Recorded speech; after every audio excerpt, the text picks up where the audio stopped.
दोस्तों, आज हर आदमी अपनी भागदौड़ की जिंदगी में इच्छाओं के पीछे दौड़ रहा है, इच्छाओं का दास बन बैठा है।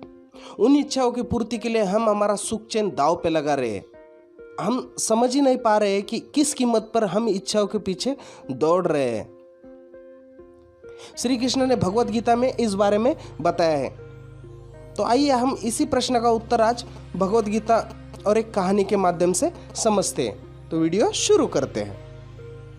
सब्सक्राइब कीजिए beyond the limit VD channel को और बेल आइकन को प्रेस कर दीजिए और वीडियो शुरू होते ही वीडियो को लाइक कर दीजिए। एक दिन की बात है, एक साधु गांव के बाहर वन में स्थित कुटी की ओर जा रहा था। रास्ते में बाजार पड़ा। बाजार से गुजरते हुए साधु की दृष्टि एक दुकान में रखी सारी टोकरियों पे पड़ी।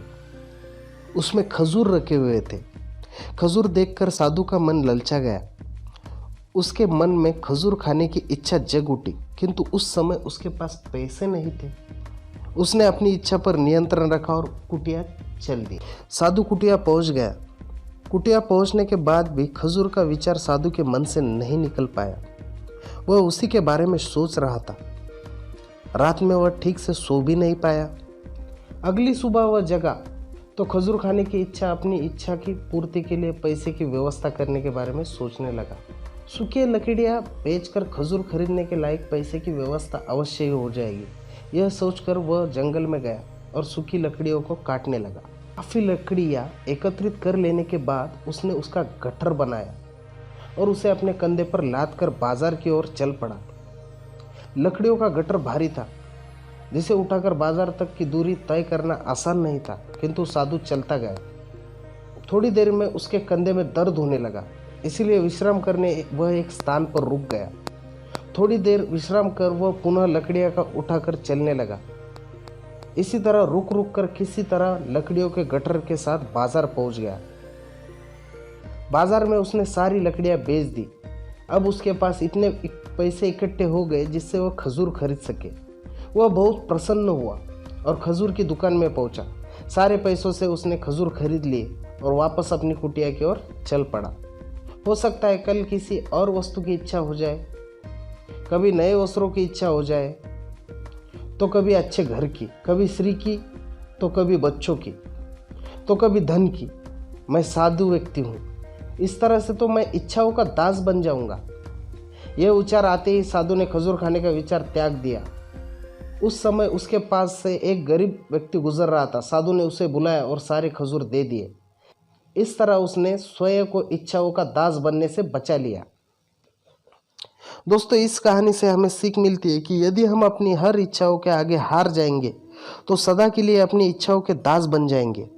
मन चंचल होता है, उनमें रह रहकर इच्छाएं उत्पन्न होते रहती है, जो उचित भी हो सकती है और अनुचित भी। ऐसे में इच्छाओं पर नियंत्रण रखना अवश्य है। सोच विचार कर इच्छाओं के आकलन के उपरांत ही उनकी पूर्ति के लिए कदम बढ़ाना चाहिए, तभी जीवन में सफलता प्राप्त होगी। हमें इच्छाओं का दास नहीं बनना है, बल्कि इच्छाओं को अपना दास बनाना चाहिए।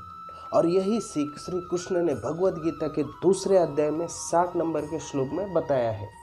हे अर्जुन, आसक्ति का नाश न होने के कारण ये प्रमथन स्वभाव वाली इंद्रियां यत्न करते हुए बुद्धिमान पुरुष के मन को भी बलात् हर लेती है।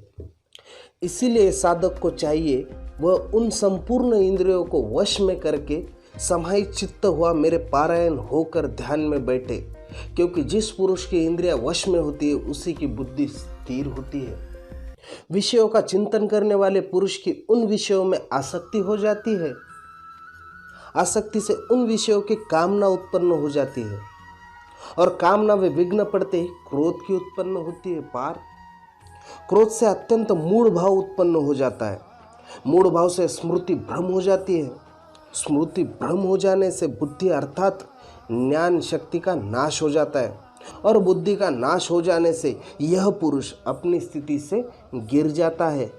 परंतु अपने अधीन हुए अंतकरण वाला साधक अपने वश में की हुई राग द्वेष रहित इंद्रियों द्वारा विषयों में विचरण करता हुआ अंतकरण की प्रसन्नता को प्राप्त होता है। दोस्तों, आज के लिए इतना ही।